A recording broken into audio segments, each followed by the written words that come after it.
My name's Bob Ramsey. I've been associated with Royal Banks, much to my benefit, for I guess about 25 years now. And Royal Banks has hit the 60-year mark, not only in St. Louis, but the East Side now in St. Charles and Northeast Missouri. And it's been a real pleasure for me. And it's been a great relationship. 22 years of the Economic Forecast Breakfast, and it keeps growing, and we're glad to have everybody here. Many of you are repeat guests, and for the new folks, we certainly welcome you.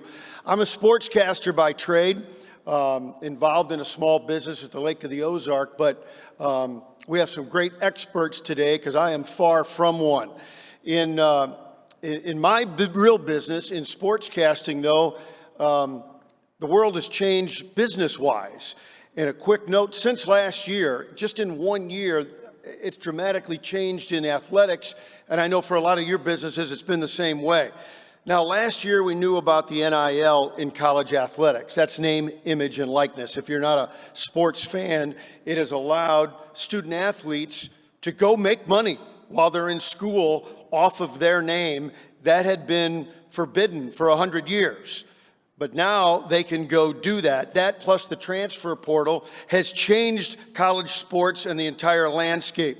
Now making a couple of bucks, hawking local pizzerias, starting a clothing line, which is actually pretty exciting to see some of these student athletes getting their entrepreneurial spirit going. There are even some kids out there, kids still in college with 7-figure deals and really making strides in the business and understanding digital platforms.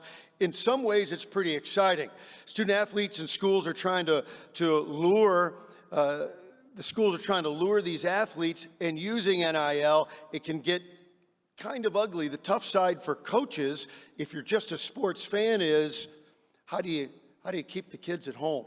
You got to recruit the kids you already have every day, every single day. And even locally, you can see the good and the bad. Just look at the case of St. Louis University Billiken point guard Yuri Collins, who, by the way, had a career-high 20 assists last night in the Billikens' victory. During the season, he was being lured unofficially by the University of Tennessee and was going to go. And at the last minute, changed his mind. How and why? Did some of you buck up? Maybe you did. If you did, thank you.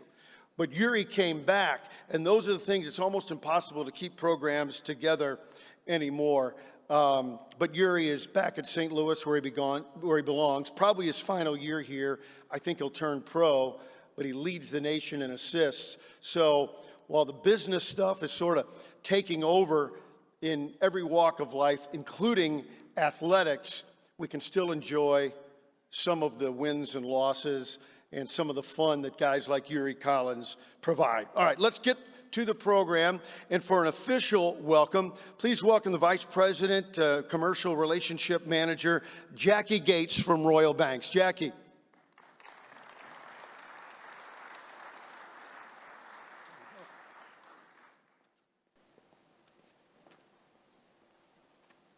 Good morning, and welcome to the 22nd Annual Economic Forecast Breakfast, excuse me.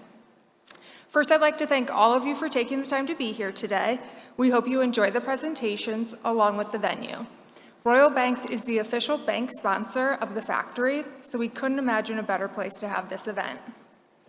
I'd like to start off by thanking a few people.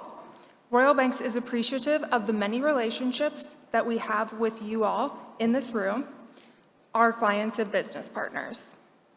We would not be the bank we are today without each of you, so a heartfelt thank you to you. We appreciate it. I'd also like to thank the members of our board, and in particular, our principal shareholders, Linda Renner, Matt Renner, and Steve Pessin. It is because of our board's commitment and belief in us that we're able to do all of the things that we do.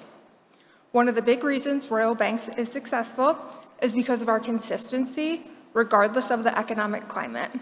And the result is that we, along with our clients, are able to grow and prosper together. We're fortunate to have an outstanding board of directors who provide experience, leadership, support, and friendship. By the way, a little shameless plug. This event is being catered by one of our board members, Ricky Nix, and his team from Butler's Pantry. They do a great job, so please remember them for your next catering needs. Ricky, we can talk about my kickback later.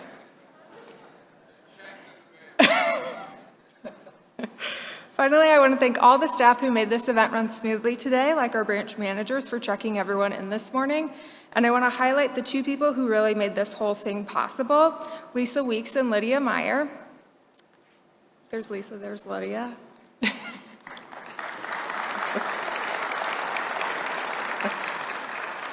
Lisa and Lydia do a tremendous job planning our events, coordinating our meetings, running our marketing programs, and a million other things.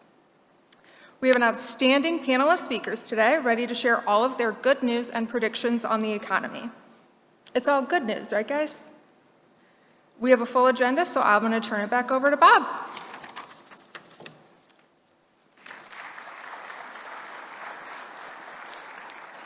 Thank you, Jackie. Great job. And now, taking a look back at what we thought was going to happen this year from last year's breakfast. Welcome Adam Saltgaver. He's the market manager and senior vice president from Royal Banks of Illinois. That's the first time I've ever said that. Come on out. Let's hear it for Adam Saltgaver.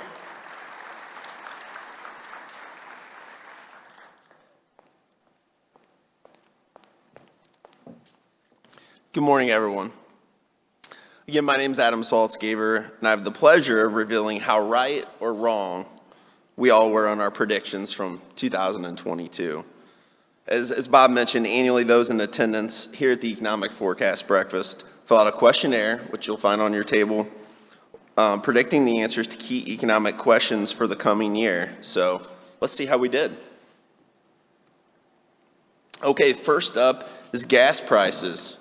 We were pretty accurate here. This will not be a trend throughout the rest of the presentation, but we were pretty accurate here. So predicted $3.50. You'll see actual for St. Louis, right around $3, and close to $3.70 for the U.S. This is of 11/28 if we have any fact checkers in the audience here. So prime rate. This depressed me when I read this slide yesterday. For any of you that don't know, we're in an inflationary environment, so that's big news this morning. So you can see here we predicted 3.63%, and I prayed last night that it'll fall back to that sometime soon, but we, again, actual 7%. Unemployment rate, predicted 4.39. We're a little more pessimistic on this one. Actual is 3.7 for the U.S. and 2.6 for Missouri. I won't talk about Illinois' numbers. I'll keep it positive for this morning. The Dow Jones Industrial Average predicted just over 32,000, and the actual was 34. The NASDAQ, again, predicted 15,725, and actual was just over 11,000. All right, now everybody settle down as I go through these next two slides. Party with Senate control, predicted Republican, actual Democrats. Party with Congress control, we were right on this one, predicted Republican, and the actual was in fact Republican. So again, we thank you guys for coming and sharing this information. It's an exciting thing to predict what the year ahead is going to be like. And we do ask that each of you take a second and fill out the 2023 prediction sheet at your table. Or if you'd like, you can scan the QR code on your program and complete via your mobile phone so that we can all enjoy this again next year. So thank you, and I'll turn it back to Bob.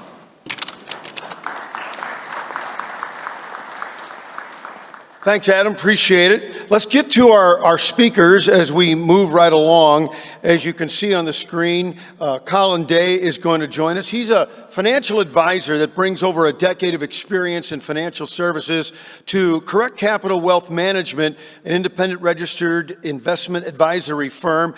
He's a certified financial planner, received his MBA from the Kelley School of Business at Indiana University. His role at Correct Capital, he works as part of the Royal Banks of Missouri Wealth Management team to provide clients with a variety of wealth management services, including workplace retirement plan solutions. Royal Bank's partnered with Correct Capital, a registered SEC advisor, to offer wealth management services for all of your personal and business needs. Let's have a big round of applause for our first guest, Colin Day. Thanks, Colin. Good morning, everybody. First, I want to thank Royal Banks of Missouri for having us today and for their partnership. And today, we're going to talk about something that I swear is more interesting than the title on this slide. It is about the economic conditions, not about investing, but instead about retaining and acquiring new employees for your open positions. Because if you're like many of the employers that we work with, you're in a situation where it is tough to find qualified candidates for your open jobs. So, thankfully for you all, there is a tool that is available that is underutilized in the form of your retirement plan at work that can help assist with that. So, I'm going to show this disclosure page real quick because I have to. But ultimately, really what I want to get to is the nuts and bolts of your retirement plans and how, again, it is an underutilized asset that can help you find better qualified candidates. The problem is that a retirement plan is table stakes. 94% of those surveyed in a recent SHRM survey said that their employer offers a retirement plan. It is no longer a differentiator to offer a retirement plan to your employees, okay? So when we talk about the retirement plan, offering something and saying, I have a 401k, I have a 403b, I have a deferred comp plan, ESOP, whatever it might be, it is no longer a differentiator that it once was. But instead, what we do with the plan can be your difference maker. How you leverage the plan to tell your story could be the reason somebody applies for that open position. It could be the reason that somebody stays in a job. 82% of responses to that same survey said retirement savings and planning benefits are very or extremely important. People need information from the plan. So just to show you the current state of job applications out there, this is literally the first application I pulled up off of Indeed the other day. This is a well-paying gig. If you can see in the back, I can see in the back, it might be a little bit hard to see. There, it does say 401k up there. I highlighted it for you in case you couldn't see it. They are going to leverage the fact that they offer a retirement plan by putting those 6 characters on the screen. Again, if you can't see it in the back, sorry, this clicker is not working. There it is. They're trying to tell their story about their 401k as to how they care about retirement plans, and they want to reach out across the table and say, listen, we want you for this job because we offer this great retirement plan benefit, but they've only given it the 6 characters, 401, parentheses, K, parentheses. That's it. That's the whole story. Are you going to apply to a job looking for a retirement plan when all they will admit is saying, hey, you have the ability to put some money aside? So how do we make your retirement plan something people will miss if they leave and something that makes people want to stay? So let's look at 3 different ideas for how to make your 401k unforgettable. Number 1, it's the controversial one. It's rebrand your retirement plan. You know, we work with dozens of employers, and almost all of their plan names sound something like this, some kind of variation on a theme. 401k plan, employee stock ownership plan, profit sharing plan. What do we know about these plans? And you might say, well, an ESOP is a very unique plan, Colin, and I'll stop you there because if you've never had an ESOP, you don't know anything about this plan. If you've never participated in a 401k, you move from the for-profit sector to nonprofit, you might not understand what a 403b plan is. So instead, let's reimagine it. Let's think of some creative ways to rename your plan so you can better explain this to potential employees or to explain to your current base what you're doing. Employee savings plan. We're at least moving in the right direction here because now I at least know I can put money into this thing and it's going to save me money, right? How about this? St. Louis Constructors employees, retire before I'm dead plan, right? Well, I know 2 things now. They've got jokes and this is memorable, right? How about this one? I-55 Hotel Group retirement plan, AKA the get me out of here while my knees still work plan.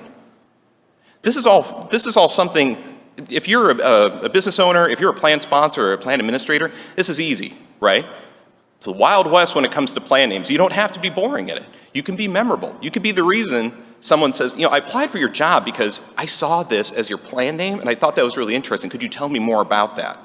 That's the engagement we want.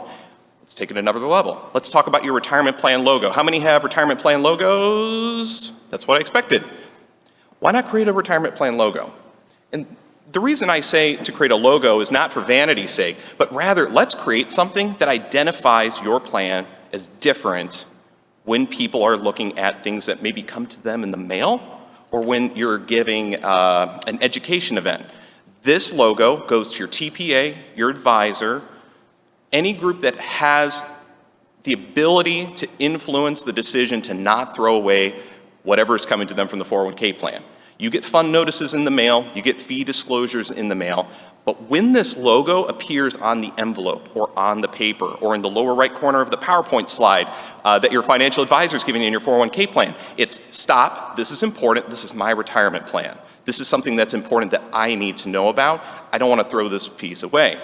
And here's the Everest level. Create your own retirement plan website. What I don't mean is creating a website where you're going to log in and look at your investments and things like that. What I'm referring to is having a base for all the information. Some of you might already be doing something on a variation of this. Why not throw things like webinars on there? If there's information that's being provided by your record keeper, put this information in a place where it's easily accessible. The administrators on your plan will thank you because they're the ones that have to answer all those questions throughout the year. And for the cost of, $20 for hosting a website with a bunch of links on it, that's saving hours of your administrator's time. 2, create and empower advocates. So thankfully, over the course of my career, I get to work with lots of different kinds of people, but the best savers, retirement influencers in an office setting or in a building setting are firefighters. And the reason is because firefighters have a vested interest in one another, not just from the sake of, for retirement planning, but of course in what they do every day. When we think about ways that we can influence ourselves, not again just from the aspect of our 401k plans, but how we motivate each other, move the ball forward, we have to have some kind of vested interest. And it's tough to do when you wear a white collar like me, but there are ways that we can differentiate. And the way that we do it is by making money no longer a taboo subject. We have to get past the fact that money is something we don't talk about in the office, at least from a retirement perspective. Let's open up lines of communication so people can talk a little bit more about how the retirement plan works for them and how they're positioning it for their future. So, for example, here's some ideas that you might be able to do. And some of these things might be things you're already doing within your firm. I especially like the first one, which is bringing back alumni. And the reason is because, let me give you an example. Let's say you have a luncheon with some recent retirees. Those retirees have the knowledge. They're in retirement. The people that are 5 to 10 years out that get invited to this luncheon, they're the ones that need the information. Why not have a session, just a round table where you're talking about, hey, what has worked for you in retirement? How did our retirement plan help or hinder your success in retirement? What did you know? What didn't you know before you retired? What were your surprises? Where are your failures? What are you still excited about, right? We want to make sure that we have this communication line. And this then allows the people that are within your office to take up the mantle and have those conversations internally. I know all the people in the back that are HR representatives are shaking their fists and saying, Colin, stop making more work for me. But the point is that everybody can do this. Everybody can have a conversation about their retirement plan. You don't have to get into the nitty-gritties of numbers, but just talk through how you're positioning. Are you contributing enough? Where are you positioning funds? Things like that. And so the last one is focus less on investments and more on education. And for someone like myself, again, who works as a financial advisor, it might be a little gauche to say that I don't like to talk about investments, but when it comes to your 401k plan, when we're saying and we're positioning our plan as saying we offer best-in-class investments or we offer a competitive match, what does that mean? Who's admitting that they offer bad investments to their employees, right? It's crazy to think that we can stand behind the fact that we offer a certain kind of investment in our portfolio or we don't offer a certain one because of risk or what have you. Those types of things are no longer differentiators when it comes to what you're offering your employees or future employees. So what we need to do is focus on education, one-on-one advice, meeting the employees where they are for the education that they need. And what I mean by that is, like, if you've got 20 and 30-year-olds as the base of your population for your group, well, don't have a conversation about Social Security with them. In 30 years from now, even I can't tell you what Social Security is going to look like. Let's meet them where they are. Let's talk about the things that matter most to them. And participants want to speak to an advisor. You know, we in our firm, we handle dozens of employers, and so we survey the participants in our plans. And what they told us is that they want to talk to an advisor. We ask the same question every year. It was a 5 out of 5 answer, the absolutely answer that was most frequently used when we gave this survey just 4 months ago. 8% increase from the previous year. We know people want the information. This is what market volatility does to us. We need to make sure that the information is getting out there. You need to lean on your financial professionals to do that. It could be your advisor. Is your record keeper doing something like this? Are you working with a professional education group on the outside, a non-for-profit that's helping with this kind of endeavor? And then what you want to ask for. Is your advisor providing bespoke education, or are they just using the record keeper material and hoping that, fingers crossed, this works out for them? Are they offering fiduciary advice for you? Are they offering outside resources? Not everybody wants to talk to an advisor. Believe me, I know. People want to talk, or they want to learn the way that they want to learn. And if their version of learning is in a podcast or in a video or whatever asynchronous type learning structure that they're comfortable with, let's make it sure that it's available to your participants in your plan. So here are the 3. Rebrand your retirement plan. Logo, name, website. Create and empower advocates. We're going to talk about money for once, and we're going to have good conversations with those people that participate and have success in your plan, and then we're going to focus less on investments and more on education. So again, we are rebranding, we're empowering, and we're educating. Let's come back to this slide. Again, for those of you in the back that couldn't see, let's reimagine this. Let's take a few more words, let's use a few more characters, and let's think about how we can position our retirement plan benefit to better communicate our value to people that are looking for work. You are invited to participate in the KISS Work Goodbye retirement plan. This employee-led retirement plan will better prepare you for your future with free one-on-one advice from our fiduciary advising partner. Rebrand, empower, educate. These are all things that you can do as soon as you get back to the office. Thank you very much. I wish you nothing but the best in the new year. Great job, Colin. Great job, Colin. Thank you very much. Before I introduce our next guest, let me tell you a little bit about him, along with being a terrific friend. He's the president and CEO of Delta Investment Services. That was established in 1978, been in the field over half a century. He's the host of local radio call-in program Money Talk and the weekly Money Minute and Market Wrap. He's been doing it for 36 years. Money Talk airs on KTRS 550 AM every Sunday morning at 8 o'clock. Bob has published 5 books, 4 on investing and 1, close to my heart, on baseball. He's been inducted both the St. Louis Amateur Baseball Hall of Fame and he's in the St. Louis Jewish Sports Hall of Fame. In 1962 and 63, he played professional baseball in the Baltimore Orioles organization. Again, that's more for me, but really he's here to talk to you about business. He's been doing it for a long, long time. He's a great friend. He's a terrific investment counselor. There he is, my friend Bob Hardcastle.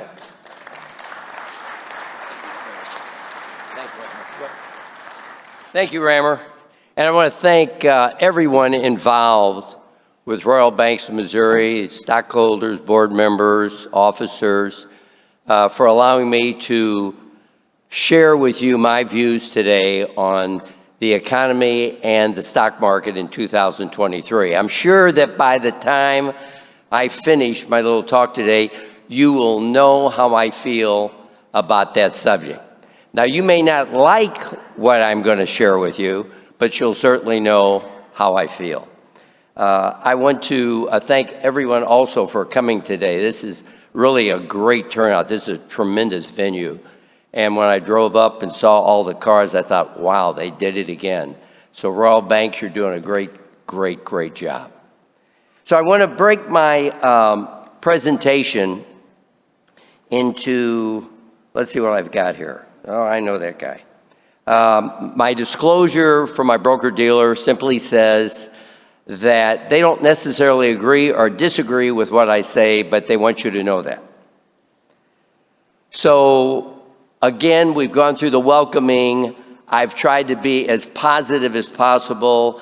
Now I'm going to hit you with some things that you may not want to hear about. I'm going to break the presentation into 3 groupings: the bad news, the why, and what we can do about it. So I'm going to share with you just how I feel. This is just how I feel. And I hope the gurus and the people that think the market's going to go much, much higher and keep going and not going down, I hope they are 100% correct. And I hope what I'm sharing with you today is incorrect, but it's how I feel after being in the investment field, first starting 58 years ago. So my feeling is this. We've gone through, as all of you know, a rough year. I think it's a rough year. First half of the year, we didn't have 1 month where the stock market was up. Then we had July that was up. And then we had October, and we just finished November. So during that time period, you can see here, bad news, we were falling apart, and we had the Dow down at one time over 20%, the NASDAQ was down over 33%, and the S&P 500 on its low was down 24%. Now today, as of yesterday's closing, the end of November, the Dow is only down, and I say only down, 4%. It has really come back from being down over 20%.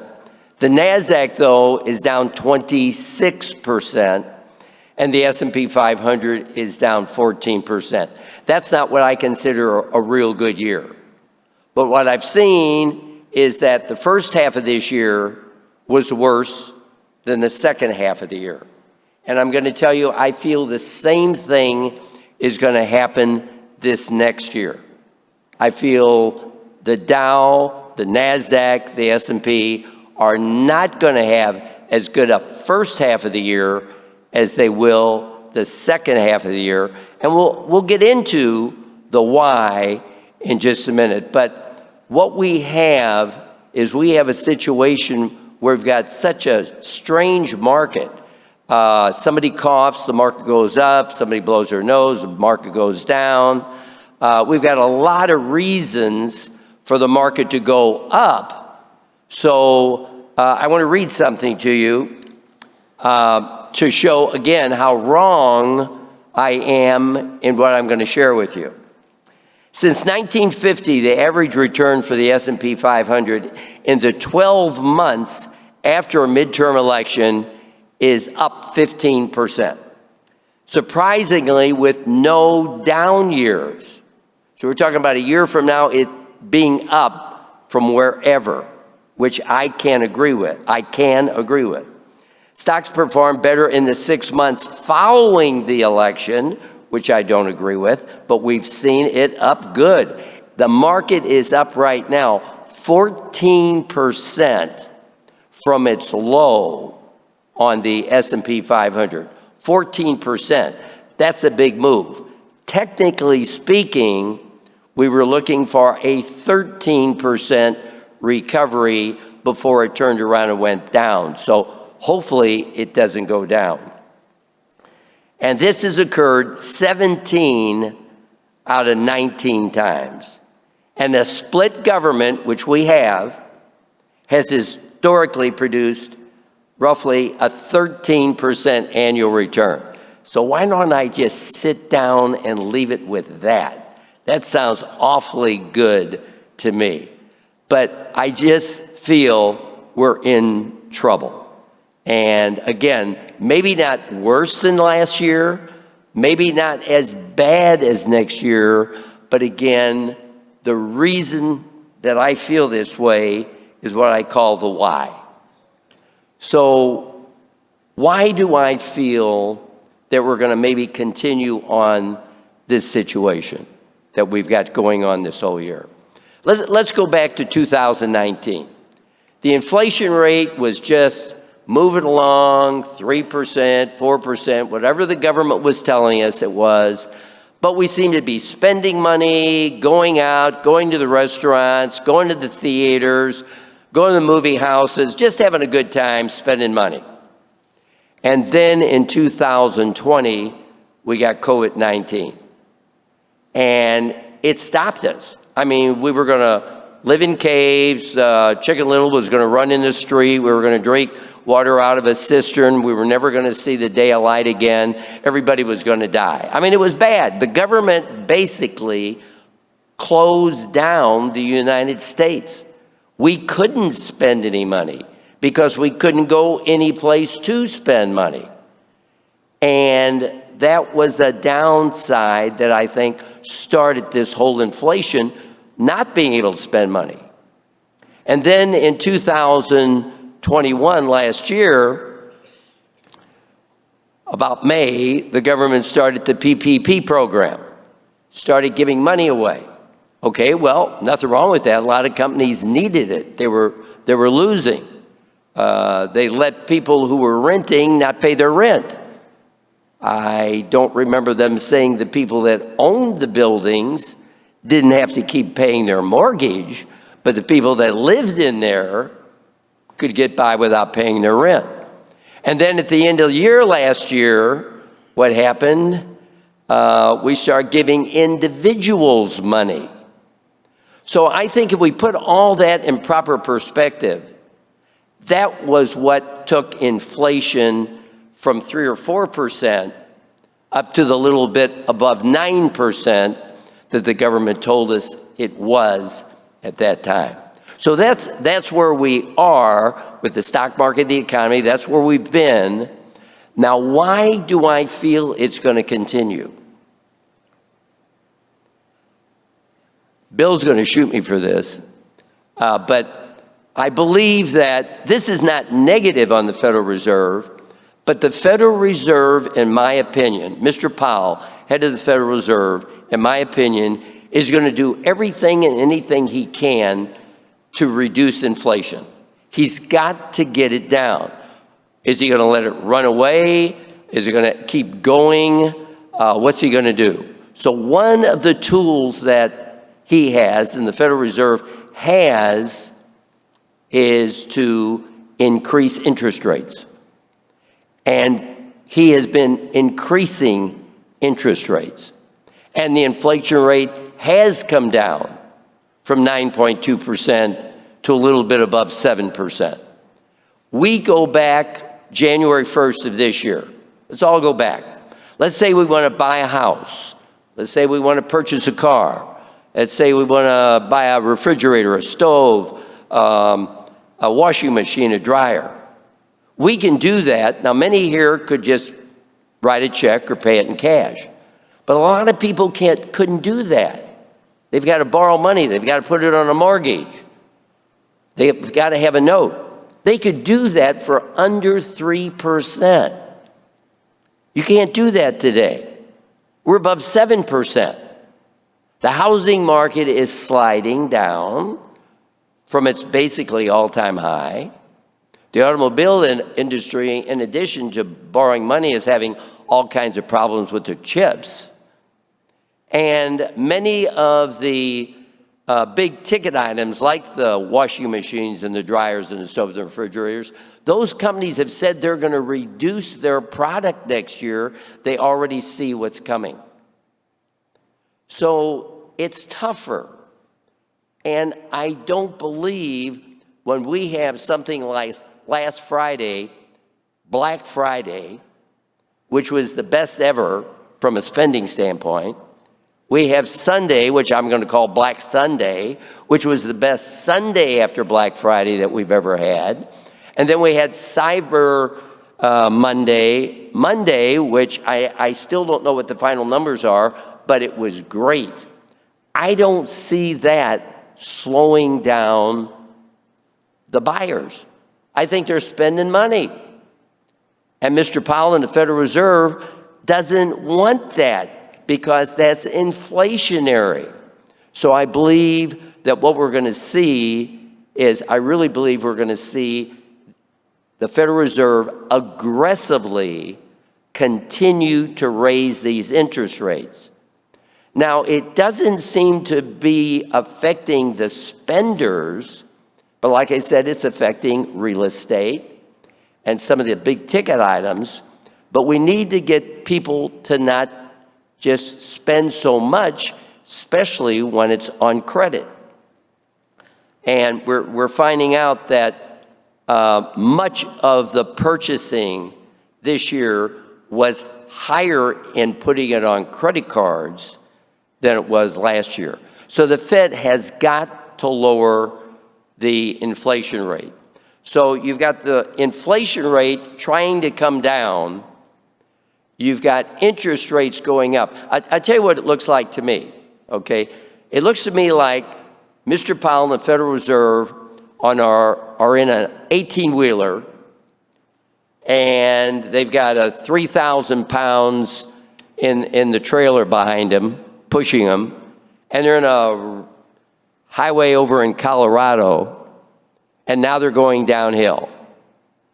And they're going 60 miles an hour, they're going 70 miles an hour, and Mr. Powell lightly touches the brakes, as he did a quarter of a point the first time.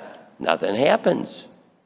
He touches it again, nothing happens. He pushes a little bit harder, nothing happens. Now he's pushing it all the way down to the floor. We've got to get something to happen. So is he going to let this continue to go down the hill, 70, 80 miles an hour, out of control? What's going to happen? Who's going to get hurt? Or he's going to look for one of these side roads that the trucks can go into and maybe hit the rocks and hit the sand and slow it down, and maybe not only slow it down, but stop the economy. Could we be back where we were in 2020 before we actually get control of the inflation? I mean, you can see here, we've been through it. Stores closing, theaters not open, businesses on sale. What was happening is, before, we've got right now companies, mom and pop companies, and big companies that however they did it, they were able to make it through the COVID situation. They're just hanging on by a thread right now, and now we've got interest rates going higher and higher and higher, which I think they're going to continue, and many of these companies aren't going to make it. Many of the big companies aren't going to make it. But it's going to slow the economy, but I think the Federal Reserve is interested in slowing the economy. They're not concerned. Their job is not to be concerned about the stock market or really what people are spending, except to get it spent less. They could care less about the stock market. But if you get interest rates moving up and up and up, that in many cases is not good for the stock market, and it can slow the economy. Now, let's talk about the metals markets, gold, silver, platinum, palladium. They've been going nowhere. I'm just going to tell you that, in my opinion, the metals markets are going to go the opposite way of whatever the dollar's been going. The dollar has been going up, and the metals markets have been kind of flat. If we see the dollar coming down, I think we'll see the metals markets going up. But metals are always something that could be a part of your investment portfolio. So we've got more homes on sale. We're starting to see for sale signs now. Remember, we went 2 or 3 years, we saw no for sale signs at all, gone. And yet back in 18 and 19, we were seeing a lot of them for sale. The car business has slowed down. The credit card business has increased.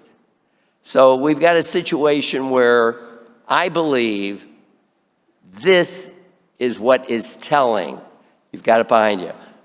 What this is telling us is the Federal Reserve, in my opinion, believes that if they increase interest rates, they're going to be able to decrease the inflation rate.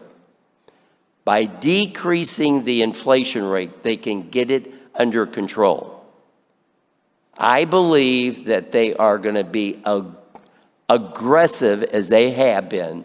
I think they're going to continue to be aggressive in their moves.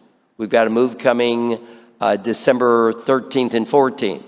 I believe they're going to be aggressive. The media is telling us they've got a good handle on it. Now, yesterday, Mr. Powell spoke, and the media came out and said he felt he had a handle on it. I didn't quite hear him say that, but that's what they're saying. So are we being lulled into believing that they're not going to be aggressive? I don't want them to be aggressive, but I think they're going to have to be aggressive to get control of the inflation rate. So with inflation going down, I believe the stock market the first half of the year, because of an aggressive approach to slow down inflation by the Fed, I think that's going to be more negative on the stock market. But the good news is when the Federal Reserve feels that they have a good handle on the situation and they stop being aggressive, which could be the 13th and the 14th of December, nobody knows. Nobody knows what the market's going to do. But if they slow down their aggressiveness, that's when I'm going to get excited about the market returning. So just like this year, the stock market was not very good the first half of the year, but better the second half of the year. That's how I see next year, 2023. And don't forget, in 2024, we got something coming, don't we? 2024, presidential election. Everything's going to be great, folks. Things are going to get better. Everything's wonderful. Isn't that what we always hear? Isn't that what we're going to see? Maybe it's going to take until 2024 to turn the economy back up and get the inflation under control. But somewhere in the next year, I think we're going to see the bottom that we hit again. The bottom this year was the end of June and the end of September. We might see that again this year. If the Fed continues to be aggressive, we might see lower. So that's the things I'd want you to look at. All right, so what can we do about it? I'm going to break this up into three areas. One, if you have a balanced portfolio, if you have stocks, bonds, if you have all your insurances, if you have your life insurance, your disability, disability income, long-term care insurance, if you've got some metals in the safe deposit box, oops, we're not supposed to keep them in the safe deposit box, in a safe place, then maybe you do nothing. Maybe you just sit, because again, who am I to know what the market's going to do? Maybe the gurus are right. This thing is just going to take off and go from here. And we can look back a year from now and say, wow, are we, and is Bob glad he was wrong? So we do nothing. Now, if you have teenagers, grandkids, or if you're in your 20s or 30s or 40s, folks, the market is on sale. It is on sale. Then I would tell you to buy. It's on sale, regardless of how much lower it goes. It's on sale right now. But if you're close to retirement, or you're already in retirement, and you're maybe taking income out of your investments, you might want to fine tune, you might want to adjust, you might want to go from growth areas to value areas. You might want to go into short-term bonds. You might want to go into treasuries. You might want to go into CDs. You know, if the Fed keeps raising the rates, I'm sure Royal Banks of Missouri can help you find a CD that could fit into your investment portfolio. So those areas could help your investment portfolio. But again, because nobody knows what's going on, you're the only one that knows what your risk tolerance is, what your time frame is. Do you have 5 years, 10 years, 20 years, 30 years? Are you a person that is not going to buy green bananas? You might want to adjust. If you do buy green bananas, maybe you don't adjust. But for the grandkids and the young people, let's buy, and buy. So I'm going to share with you this, folks. We can do nothing. We can buy on sale. For the retired people or getting close to retirement, we have to be very cautious at all times because we can't make any more money than what we have if we're retired. So the combination, the diversification is extremely important. So I've told you this maybe 8 years in a row, but I think the wind is going to blow a lot stronger this year. I think we're going to have some pain. I think it's going to be difficult. We're going to get out of it. It's going to come around. But I think we better put our hats on, our gloves, our scarves, our coats, because I think the winter is going to be very, very cold. I want to wish you all a happy holiday season. Thank you, Royal Banks, for allowing me to share my views, and have a great holiday. Thank you very much. Thanks, Bob. Thank you, sir. Great job, buddy. Thank you. See you later.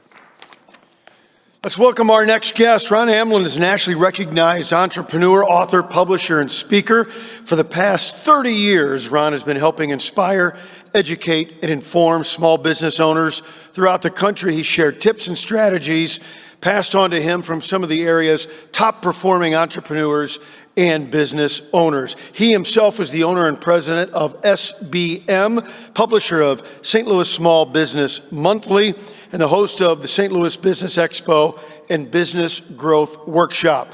Ron speaks regularly to small business owners, entrepreneurs, and business organizations, and chambers of commerce and other business groups around the country about succeeding in business and starting their own small business. He has 2 books, Burst, a step-by-step roadmap for growing your small business, and Business Breakthroughs, St. Louis Style. Please welcome Ron Amlin. Ron.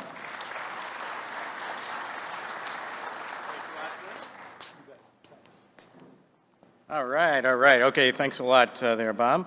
Okay, so my task today is to talk about kind of the state of small business. We're going to do that. I'm going to talk about the outlook for 2023, what businesses are expecting, and then we'll end with 2 of the biggest challenges that I think businesses have looking forward to 2023, and maybe some things we can do to solve those challenges. So I know everybody, a lot of business owners are doing their strategic plans right now, so we'll see how the information we give today kind of meets what you guys are thinking as well. So I guess, the big question is, what are business owners thinking when they think about 2023? And I'm a child of the 80s, so I'm going to take us back to 1983 in the movie Rocky III. And in Rocky III, Rocky is fighting Clubber Lang, who is played by Mr. T. And at one point in the movie, the reporters gather around Clubber Lang and they ask him for his prediction on the big fight. And he only has one word. He says, pain. And so when we think about what business owners are expecting next year, I'm going to sum it up in one word: pain. And why not? The last 3 years have been incredibly chaotic for anyone in business. I mean, 2020 we had COVID and shutdowns, and 2021 we had COVID and inflation, employment issues, and supply chain issues. In 2022 we've had inflation, employment issues, supply chain issues. And really, businesses were hoping that 2023 was going to be a year where we could kind of take a step back and take a deep breath and just kind of maybe get back to some of the environment we had in 2017 or 18 or 19, but it's not going to be the case. So what do we expect? And so we pulled together focus groups and surveys of our own and organizations like NFIB and some other organizations to kind of show you what business owners are expecting next year. So let's take a look at it. Only 27% of small business owners say current business conditions are strong right now, and that's not good. 70% of small business owners anticipate a recession in 2023, and when you press them on that, they say they believe we'll have a mild recession. I mean, nothing like the 08-09 recession. 60% of small business owners expect inflation and rising costs to negatively impact them in 2023. And we're definitely seeing that in the financials of these small business owners. 35% of businesses say interest rate hikes will negatively impact them in 2023, and we're seeing that as well right now. And we're seeing those interest rate hikes not only affect businesses in the real estate industry, we're seeing them impact a lot of other businesses. A friend of mine owns a company that goes around to school districts and supplies those school districts with computer equipment. And he'll go into a district, he'll put this computer equipment in, and then it usually takes him 5 or 6 months to get paid because of the kind of bureaucracy of the school district.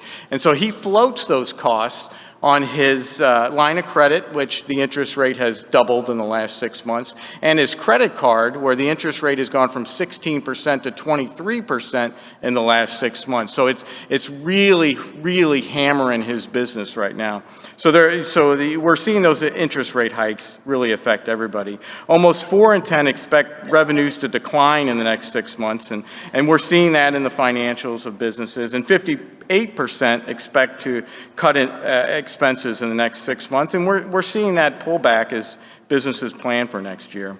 38% plan to pause hiring in 2023, and we're seeing the amount of new job opportunities start to shrink as we look at the number.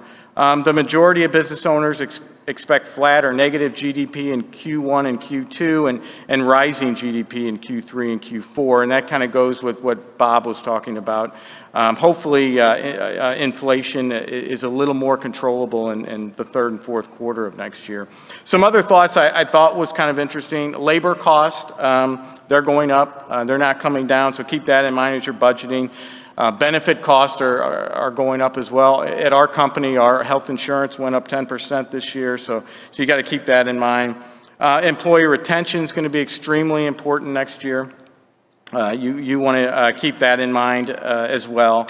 And so it seems like an awfully grim report, and it is. But there are some true silver linings in this economy, and one is unemployment. As Bob talked about, it's under 4% in nationwide. It's under 3% in Missouri. And that's a good thing, because anybody who wants a job is working, and then they have money and they're going out and spending that money, which is good for businesses. Consumer spending has stayed strong. And so when I think about the amount of pain that businesses are going to go through next year, I'm going to watch these two things. Because if unemployment and consumer spending stay strong, I think the pain will be minimal. If those go in the wrong direction, I think our pain will be much more substantial. So those are two things that I will look at. A couple other things to think about is real personal income is up, which is good. Retail sales are up, which is good. The risk next year, obviously, are those interest rate hikes. And when I say real personal income is up, that's good for businesses, obviously. But, maybe the Fed won't think that's so good as they're hiking interest rates. So we'll see how all that plays out. So overall, I think there's going to be some pain. We're expecting a recession.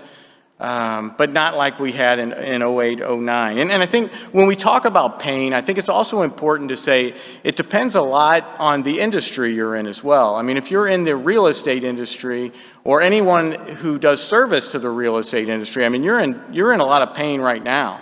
And next year's, you're going to have a lot of pain. There's no question about it. If you're in anything that involves moving your product in a truck that uses diesel fuel, you're going to have some pain. If you're in, if you're in the IT managed services field, you've had a pretty good last 2-3 years. Your pain's going to be minimal this year. If you're in professional services, your pain's probably going to be minimal next year. So a lot of it depends on the industries that you're in. Okay, so let's talk about the two biggest challenges that is going to face businesses next year. And there are many challenges, but these are the two biggest. And I think if you can get a handle on these two, your pain will be at a minimum. We talked about this last year, inflation and the role that inflation plays in the financials of companies and how difficult it is on the financials of companies. Think about if you are a consumer, if you're somebody who has a job and you get paid every other week, 8% inflation pretty much wipes out one entire month of your pay for the year. I mean, you think about that. I mean, so that's a lot less money you have to go out there and spend with local businesses. And that's why our businesses, the businesses I talk to, we're seeing that in their financials. So what can you do about these rising costs and inflation? We talked about this last year, raise prices, you've got to do that. Most businesses have done that. The problem now that we're 16 to 18 months into this inflation is that there is a point where you can no longer raise your prices because customers will either stop buying your product or service or they'll go elsewhere.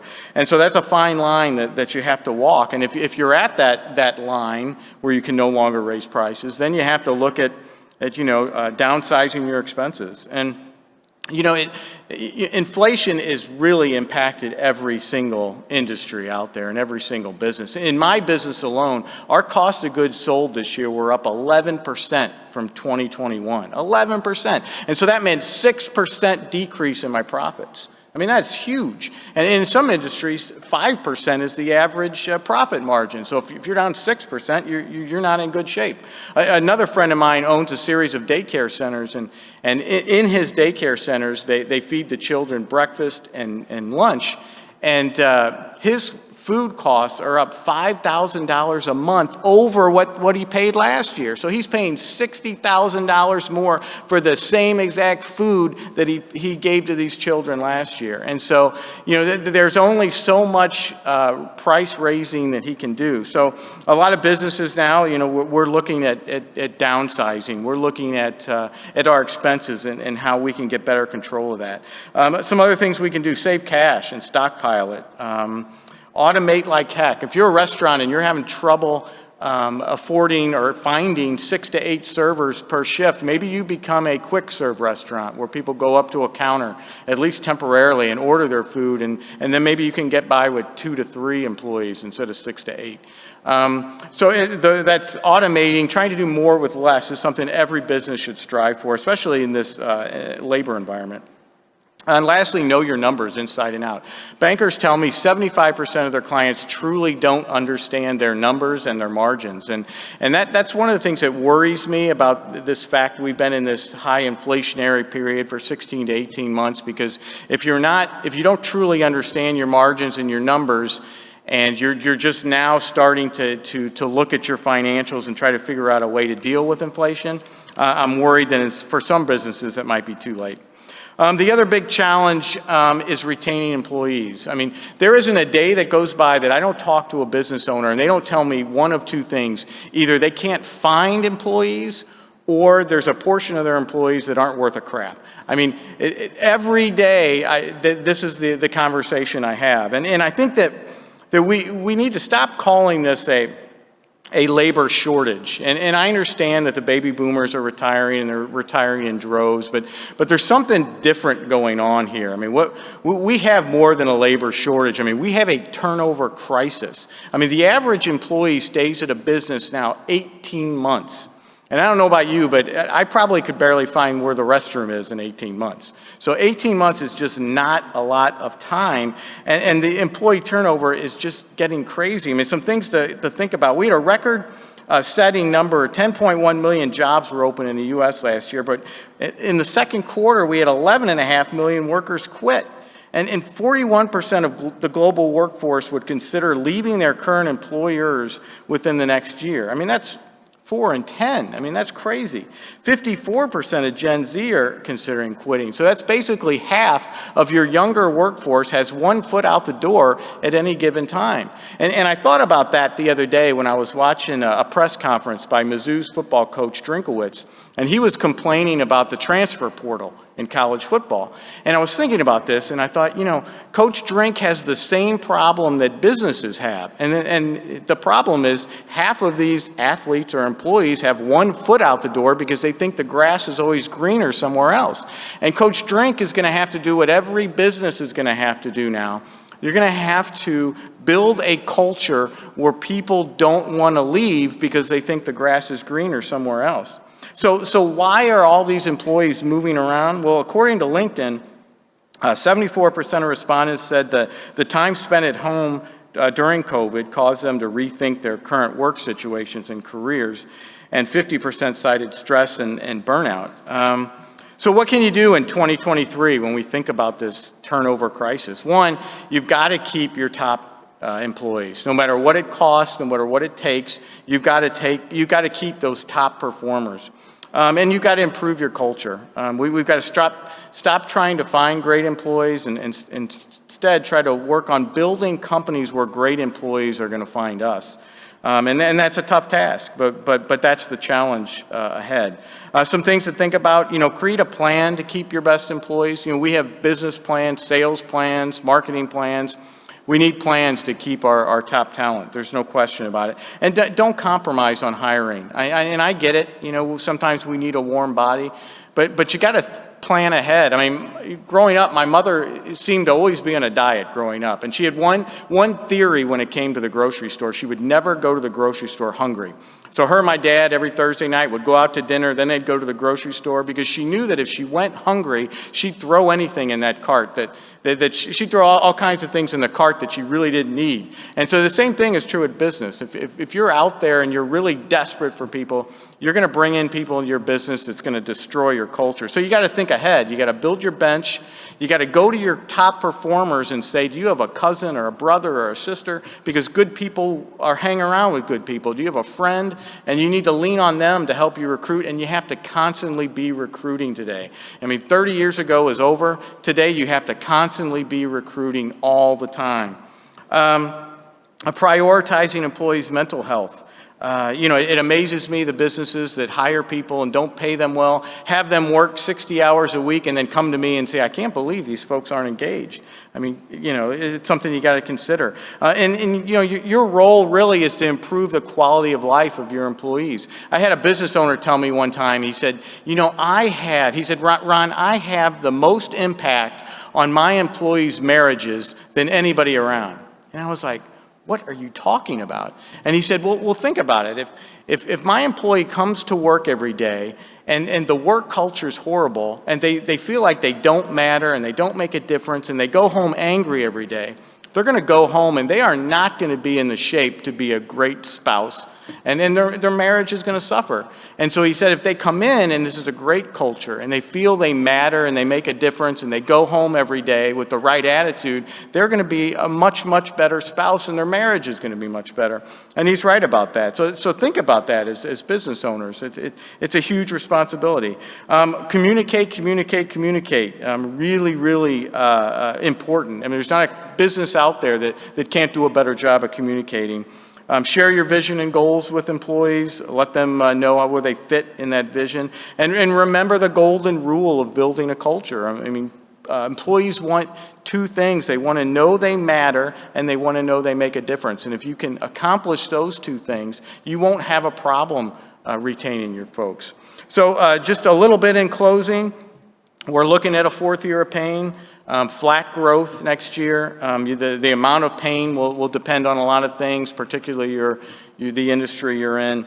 Two big challenges are going to be dealing with inflation in your business and really keeping your best employees, with the turnover we're seeing in a lot of the industries and businesses. So I want to thank everyone very much and wish you the best next year in 2023. Good job. Thanks, Ron. Thank you, Ron. Our cleanup hitter is William R. Emmons. He's the lead economist in the Banking Supervision Division at the Federal Reserve Bank of St. Louis. He speaks and writes frequently on banking, financial markets, financial regulation, housing, and the economy, and in all other topics and how it fits. He's the president of the St. Louis chapter of the National Association for Business Economics, and he received a PhD in finance from the Kellogg Graduate School at Northwestern, and he's a Fighting Illini with a bachelor and master's degree from Illinois, and maybe the most important thing to him right now, Bill will be retiring from the Fed at the end of the month. Please give a warm welcome to Bill Emmons. Hey. Thank you, Bob. I thought I was going to be the downer, actually. So I'm going to welcome you officially to stagflation. I should mention these are my own views, not necessarily those of the Fed. But I think what we're looking at is not a complete repeat, but it's going to remind you, for those of you who remember, what I'm calling stagflation 1.0. That was a period from 1967 to 82. And I think we're going to look back at 2022 and say, yes, this was the first year of stagflation 2.0. And based on that earlier history and some of the challenges that you heard from Bob and Ron, this is going to take a while to shake out, and I think we could be looking at a decade before we get back to this ideal situation of 2% inflation and steady growth of about 2% is what we think we can sustain. So the Fed has raised interest rates, you can say aggressively, but we're still way behind. We're still not up even at the inflation rate. It's because we started at zero, and so even the first couple rate increases were only just getting us back up to what would have been a normal rate. So I don't think we're going to get inflation under control anytime soon, but I think these rate increases are enough to create a recessionary problem this year or next. So I think stagflation 2.0 is because the Fed is behind the curve. We've been behind the curve for 18 months. And, I think Bob's worst nightmare is that, this runaway truck, that the interest rates are just going to go up and up and up, and we're going to have another Paul Volcker episode. That probably would be enough. I mean, we would crash the truck, we would crash the economy, we might get inflation down. But I don't think that's what we're going to do right away, because those of you who remember, Volcker was only possible because we had already been through stagflation for more than a decade. People were so miserable, they were willing to accept. They didn't like it, but they accepted this painful policy. And I don't think we're there yet. I don't think there is the malaise that would lead people and political leaders to accept that kind of tough medicine. Okay, so this is a quick picture. Stagflation is the combination of stagnant growth and high inflation. In the 15-year period from 67 to 82, inflation, the red line there, this is expressed relative to the previous 15 years. Every year, inflation was worse than the previous 15-year average. People felt like we just couldn't get a hold of this. We couldn't get ahead of it. The blue line is economic growth, again, relative to the previous 15 years. Not every year worse than the previous 15, but on average it was. You can see it was just disappointing growth and higher inflation than we expected. The vertical gray slashes there are recessions. We had 4 recessions in this 15-year period. A couple of them were pretty deep. We had inflation averaged 6.5% over the 15-year period. Unemployment averaged 6% over the 15-year period, and unemployment continued for another 5 years after that to be around 6%. Interest rates went up close to 20%. Paul Volcker came in August of 1979, the first dotted line there. In October, he announced a new aggressive set of policy measures. Interest rates went up. The red line there is the Fed funds rate, went up to 15%. We went into a recession. interest rates went down, inflation didn't go away, so interest rates went up again to 18%. These are quarterly averages. The mortgage rate there in blue also went close to 18%.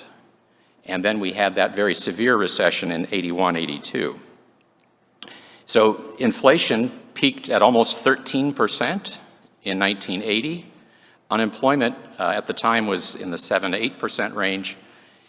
After we get through this second bad recession, 1981-82, inflation has come back down under 4%. That was the objective. But of course, the cost was unemployment, which went up to almost 11%. This was not a fun time. Many people remember this. This was a miserable time. And my point is, the pain of the 20% interest rates were acceptable only because people felt there was no alternative. Okay, let's see where we are today. This is measures of inflation, the CPI, Consumer Price Index.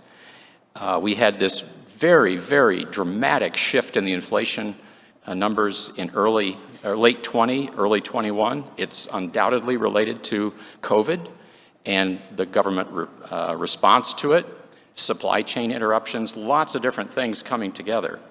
Looking back, I think we're going to say the Fed should have reacted much more quickly to this, that inflation was clearly starting to move higher early in 2021, and the Fed did nothing until early 22. And even then, as Bob said, started with a baby step.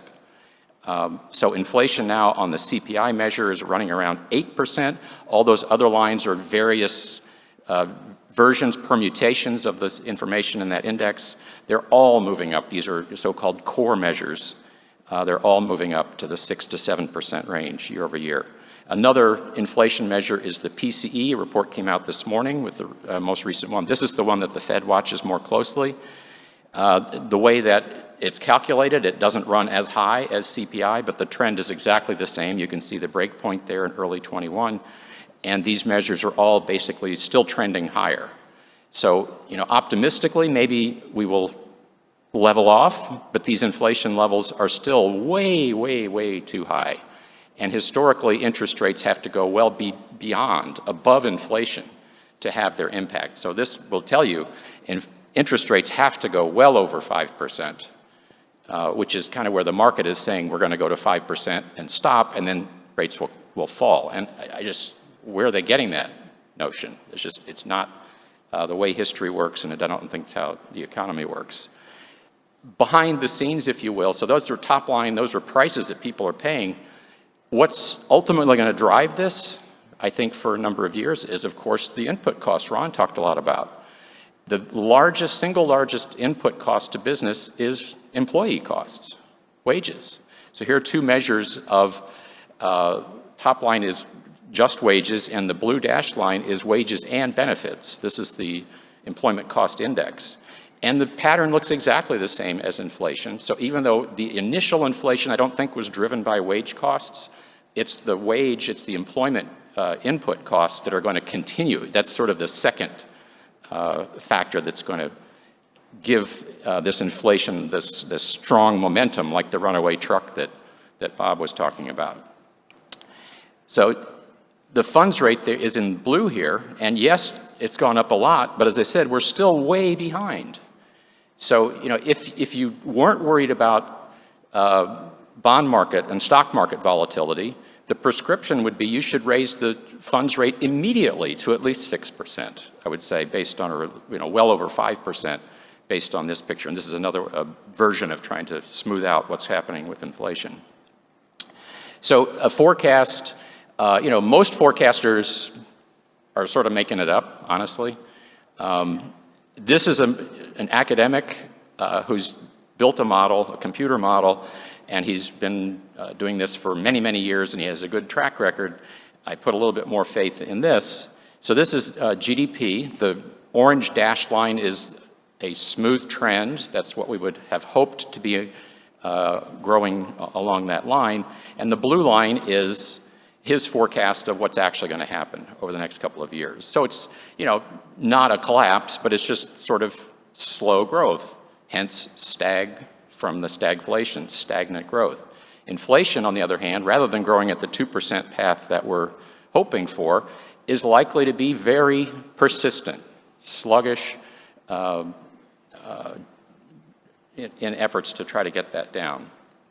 So summing it up, and I've got a link here to a presentation that I gave, and it was written up. You can find it, just Google stagflation and my name, and you'll find this, came out yesterday. So I think the Fed's rate hikes are still inadequate.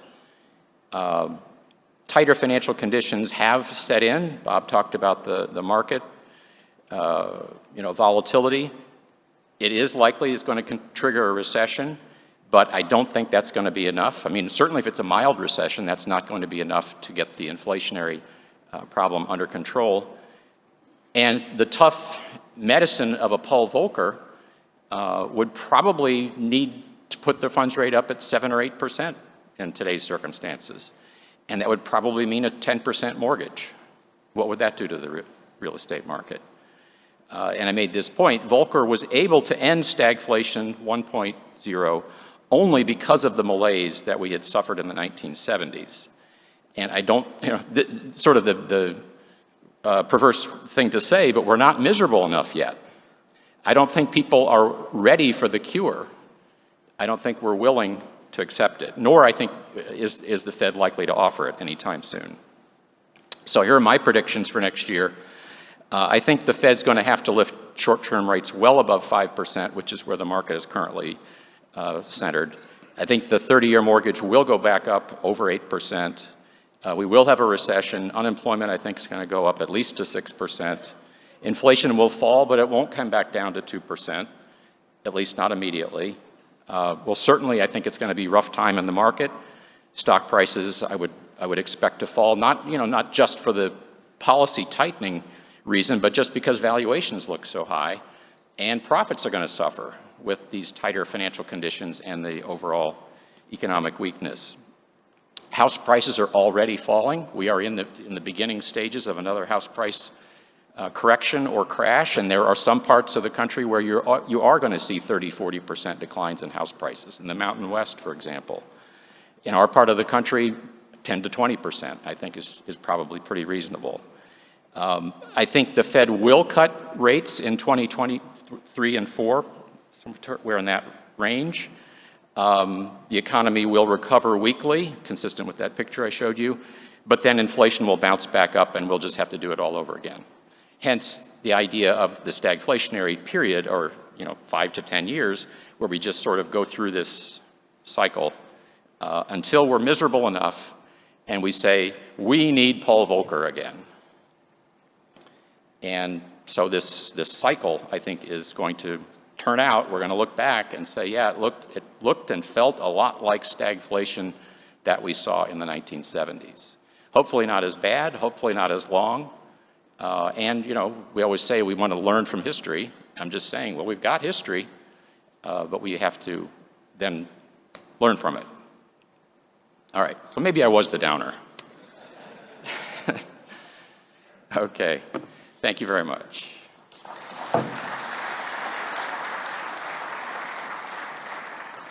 Thank you, Bill. And now to wrap things up, please welcome the Senior Vice President and Market Manager from Royal Banks of Missouri, Andy Warden. Andy. You going to hold something? Sure. Yeah, I got you. Very good. Good morning. I'll try to keep this brief so we can all get out of here on time. In case you guys need a refresher, all of this will be on the website at royalbanksofmo.com. Give it about a week or two. Before we adjourn, we have some door prizes. I don't always just walk around like I'm trick-or-treating, so we will give out some door prizes. But first, I'd like to give a special thanks out to Lisa Weeks for putting all this together. She did a fantastic job. Very busy all the time. Thank you very much. And the factory and Butler's Pantry and all the staff for all the work you've done this morning. And all the speakers as well, so thank you very much. And everybody in the crowd, thank you guys for coming. We couldn't do this without you guys, the board of directors, the employees, the clients, the centers of influence, referral sources, everything. You guys all work together to make Royal Banks what it is. We have a 60-year anniversary next year, so Couldn't have made it without you guys, so thank you very much. We do have a couple of door prizes here I'd like to give out.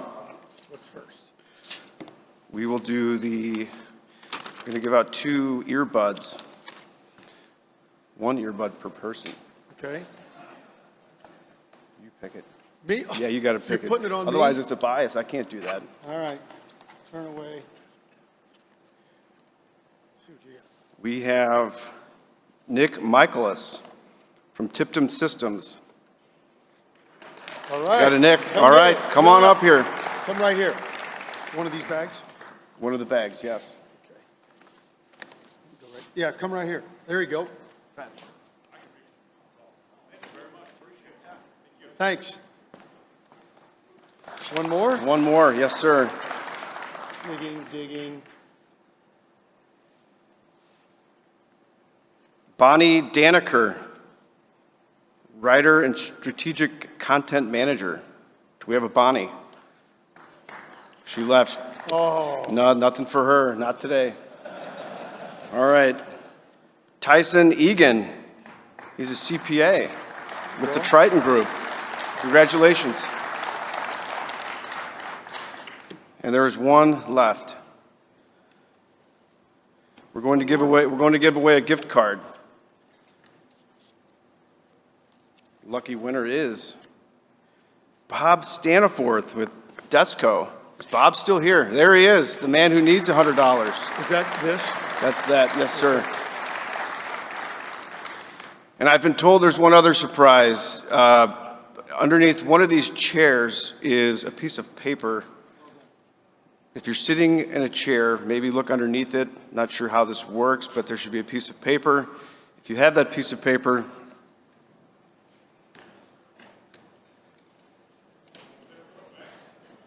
yes, it says Royal Banks. What? This guy already win?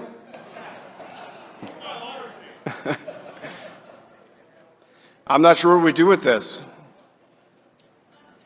What's he win, the chair? You win the chair, yes. Congratulations. Thank you.